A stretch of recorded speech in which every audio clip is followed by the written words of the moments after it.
I thought I really knew myself. I've had 33 years on this planet to become acquainted with my own tastes, my dreams, my desires. How can something seem so wrong but feel so right? I knew from the moment I first tried you, I just had to have you. I just didn't know how long it would take, but this deep, dark desire felt inevitable, terminal even. What will I tell my friends? What about my family, my community? Am I ascending to a higher plane of two-wheeled enjoyment, or am I just boomeranging right back around to the lowest of lows? Is there even a difference? All I know is that where I'm going, gear is optional, and loafers are mandatory. Look at this luggage compartment, and this one too, and a hook for groceries. Such a tantalizing object. This is my Vespa. All mine. Only for me. Sometimes life starts to change and morph very slowly until suddenly it's unrecognizable. Like a frog slowly boiling alive in a pot of water, or, I guess in my case, a tasty vat of pasta. I've slowly succumbed to a vaguely Italian existence. The bikes in my garage are all Italian now. I'm always riding in the hill country of Austin, which, if you squint really closely, it can kind of remind you of the Tuscan hillsides. I mean, just look at this photo. Italy or Austin? You decide. I drink espresso black and pure out of tiny little white cups, and I yearn for less car-based infrastructure. Give me a piazza, a little cafe, some nice weather, and I'm happy as a clam. So naturally, the zenith of this journey, the culmination of years of changes slowly adding up over time, was adding this gorgeous Vespa 310 GTS in Verde Rebelle to my personal stable. If you caught my review of this particular model last year, you'd know that I was completely won over by its romantic charms. It's really hard to ride this thing and not just have a giant grin on your face. It is so wildly and comically different to anything else in my garage, and I love having such a new and novel experience on two wheels. They say good things come to those who wait, and boy did I wait to get this scooter.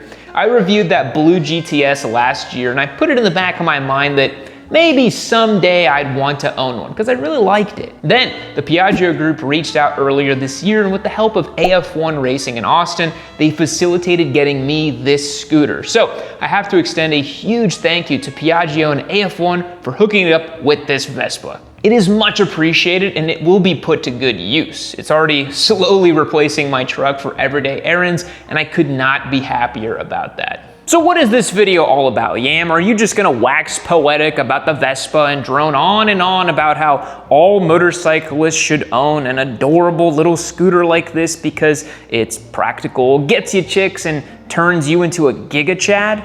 No. I'm gonna pull a classic maneuver in video-based storytelling and leverage the medium to its full potential by showing you what this thing can do rather than telling you. Look, I may not be gallivanting through Italy on my lovely little GTS, but I don't need to be. A scooter in particular like this plus-size GTS from Vespa works remarkably well in most American metro areas, like right here in Austin, Texas. So let's see what it will do. Maybe I can find some sweet roundabouts or a cafe or two. Let's go.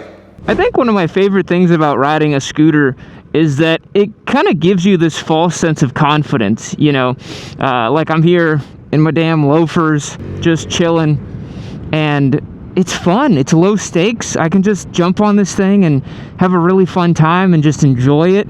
And you can't really get that with any other type of motorcycle or two-wheeled thing, you know? Because this is kind of full-sized and actually substantial, you get to really enjoy it, which is great. Traffic seems like a suggestion to you. You can kind of do whatever you want in a lot of ways. Not that I encourage that sort of behavior, but it's just sweet to just jump on and have low-stakes fun like this, to do something totally different and unique. Because, you know, if I was on my other motorcycles, even my Touareg, which is a very relaxed, easygoing bike to ride, you know, you definitely want to get all geared up. It feels a little more serious. It's a big, substantial thing. You know, when you jump on a scooter, it kind of just feels like you're not, I don't want to say not riding a motorcycle, but it's so different that it just ends up giving you such a great vibe. And I really do feel like you can just kind of do whatever with this thing. I've probably broken so many traffic laws, and it's weird that you don't really feel like you're being a delinquent or doing things that's not really allowed. It's kind of stupid to say, but you kind of feel like a bit of a bad boy, a naughty rider when you're on a scooter. And this is something I've heard that a lot of other guys who are kind of like me, very experienced motorcyclists, jumping aboard something like this, you know, the smaller the displacement, the easier it is to ride, the higher the disrespect and flaunting of traffic laws and the machine's capabilities go. Like, this thing's hilarious because, you know, you can bury it into the brakes with both levers. That's kind of how I ride it. You know, if I'm about to enter a turn, I just stab both the brakes and just flick it over and tip it in. And on these tiny little 12-inch wheels, it just feels like a ton of fun. One thing I love too is there's very few vehicles that can keep up with this thing off the line. It's so funny. Like, if you're at a red light and you've filtered your way up there, sometimes here in Texas, people don't take kindly to that and they want to race you off the line. Man, this thing, if you just time it on the green light, unless you're in like a crazy fast electric vehicle, I feel like basically nothing can keep up with you. It accelerates so quickly from 0 to about 40, and you just pin the throttle and just go. It is the easiest thing. I honestly think I'm the fastest 0 to 40 on this thing on any given day on average over my other motorcycles. It's so funny. And yeah, I'll be honest, I recognize that, you know, some of this is a little maybe not the way you want to be riding a motorcycle or a two-wheeled vehicle, but at the same time, I don't know, on a scooter it just feels like it's allowed and expected and it's okay. But I do think it's time that we go and find a real roundabout. That feels like what the Vespa's supposed to be doing, just ripping through a roundabout. Let's go. Oh, and look at this. To all the Euro squids who watched the channel and couldn't believe that something like this would even exist in America. Look at me going around this roundabout on my Vespa, enjoying wide pedestrian sidewalks, cruising along, confusing everyone as I just keep going around. But that's allowed. Look at me go. You know, roundabout truly is the ideal experience for a Vespa. Pick it up on the left to right. Look at this guy's cute little dog. Everybody enjoying themselves here. Especially me on this Vespa, baby.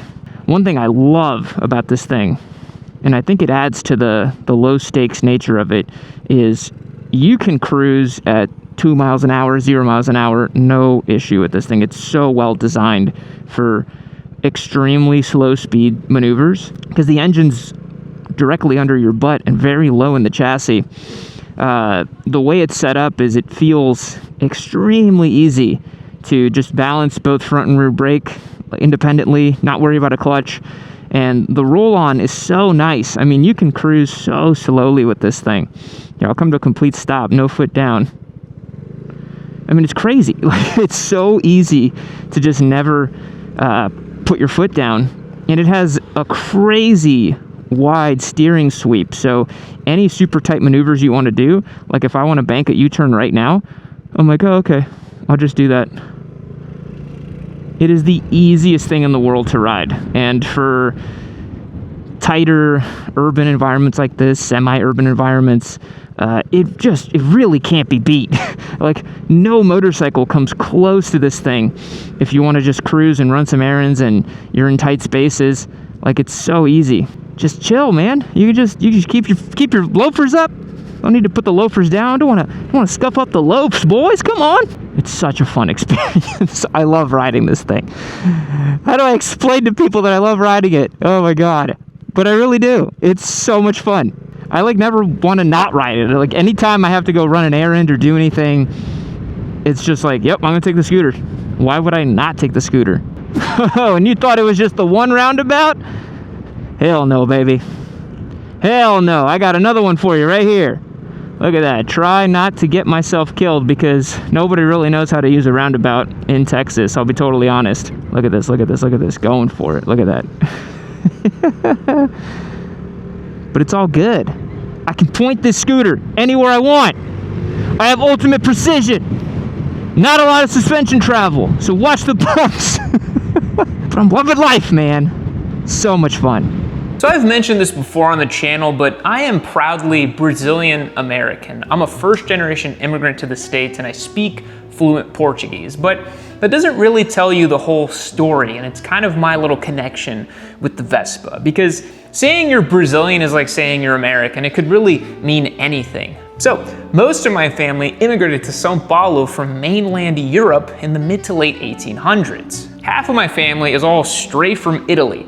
In fact, they all live in the same neighborhood they've always lived in, called Moca in São Paulo. In 1910, 2 out of 3 inhabitants there were Italian, and you can really see it and feel it when you're there even today. The other side of my family comes from Spain, which is why, phenotypically speaking, it looks like there's clones of me running around all over southern Spain and parts of Italy and the MotoGP paddock. Then the other side comes from Portugal and Syria and a little bit of the Middle East too, so really, I'm just a mutt. But as they say, mutts are usually the strongest and healthiest of all dogs, so I really don't mind. And I think that's maybe what draws me to the Vespa. Maybe there's some deep part of my DNA that understands it and yearns for it. I just want to be bathed in the Mediterranean sun. Either way, even though I'm a long way from Brazil, Italy, Spain, Syria, wherever else, I'm having a blast with this scooter. Now for the big test, let's see if this thing can hang on the highway. Well, it's the perennial question. If I get a scooter, how am I going to handle going on the highway? Everyone goes 90, 100 miles an hour. It's crazy. Well, if you do live near a highway where they are going, in fact, 90 or 100 miles an hour on the regular, I would probably avoid that. But here in Austin, where I live, 35 is the most fearsome highway, known for its traffic, insanity, terrible road conditions, and just general calamity that befalls it all the time. And I gotta be honest, it's perfectly fine. It doesn't really feel like much of anything. To be honest, this highway a lot of times feels about as crowded as some random suburban road. Maybe when we pick up the speed here a little bit, it'll start to feel a little strange. But you know, as hard as it is to believe, this little scoot will get up and go to about 80 miles an hour. And sure, it feels like you're falling out of an airplane on a bar stool when you're doing that, but in general, hey, I think it's an exciting way to get around town. And I would say, you know, if you got a little 50cc, a little two-stroke, probably not the best idea to do something like this, but that's where I really think this specific model excels. You can really put this thing just about anywhere in any major metro area, and it's pretty competent and pretty comfortable doing it. All right, let's see about these speeds. Let's pass these fools. Dispense with them. Dispatch you on my Vespa. Goodbye, good night. Passing on the right like a madman. 70-something miles an hour indicated. Running out of steam. Can we get up to 80? 75? We're going uphill a little bit. I'm fully tapped. Little 12-inch wheels going crazy. I mean, it'll happily sit at 70-something. It really doesn't even feel stressed doing that. I think if you can sit in the right lane, the center lane, totally fine, man. Totally fine. Riding a scooter really forces you to just slow down, take it all in, enjoy the scenery. I think this must be what cruiser guys feel. Limited gear, thinking that everyone likes what they're seeing while you're riding it, and wearing loafers? No, that's definitely not right. They definitely should give loafers a shot though. These are awesome. I can't say that they're impact or slide resistant, but hey, as the Italians say, "F it, dog, life's a risk," or more accurately, "Chi non risca non rosica." It is pretty ironic and a little silly to say riding the scooter wearing limited gear feels a little risky, especially since I'm the guy who owned a Turbo Hayabusa and all that, but really, it does feel a little dangerous, a little naughty. And hey, as far removed as this scooter is from where it started its life, there's still some features that harken back to its homeland right here in Austin. We have these ancient arches. Who knows how they got there? Or what about these scenic hilly views? And especially the roundabouts. So sometimes life slowly changes before your eyes and you find yourself suddenly in love with a 25 horsepower scooter that has soft curves and some nice storage. I wonder what I'll be enamored with 10 years from now, or even 20. Will my tastes calcify, or will I always find something new to chew on? Either way, I'm going to be thoroughly enjoying my time with this Vespa while I have it. And Much like my other bikes in the stable now, I think it's gonna be really hard to get rid of this bike just because of what it does and what it means and what it represents. Having a low stakes way of jumping on two wheels is such a joy, and having something simple and beautiful I can use to kind of rope other people into my cult of two wheels is also pretty sweet. I think this Vespa and I are gonna be friends for a long time, and I think it'll make its way into a few Yami Noob videos here and there. So what do you think? Have I convinced you that scooters are fun, or do you think you're still too cool to ride one? Let me know in the comments down below. I'm gonna keep riding this thing today. I think I'm gonna go pop out and run a couple errands before I gotta go pick up my kid from daycare. Thanks again to the Piaggio group for hooking it up with this Vespa, and AF1 getting it over the finish line and supporting me and this show. I'll catch you guys in the next one. See you later.